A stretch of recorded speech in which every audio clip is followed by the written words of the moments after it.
আজকের এই volleyball tournament আমরা 7 তারিখে শুরু করতে পেরেছি, উদ্বোধন করতে পেরেছি এবং আজকে তার সমাপনী অনুষ্ঠান ফাইনাল খেলা হয়ে গেল। তিনি আমাদের উপজেলা ক্রীড়া সংস্থার সম্মানিত সভাপতি এবং উপজেলা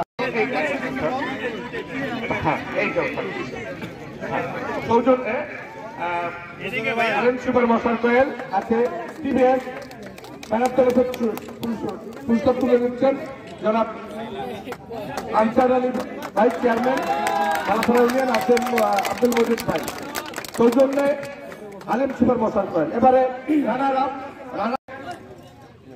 সম্মানিত সভাপতি উপজেলা ক্রীড়া সংস্থা কাউনিয়া এবং উপজেলা নির্বাহী অফিসার জনাব মহিদুল হক, সঙ্গে আছেন জনাব আনসার চেয়ারম্যান বালাপাড়া ইউনিয়ন পরিষদ আছেন আব্দুল মজিদ, কুর্চা ইউনিয়নের চেয়ারম্যান আছেন শফিকুল্লাহ ইসলাম, সদস্য জনাব মহিদুল হক। এরপরে ধন্যবাদ সবাইকে। আজকে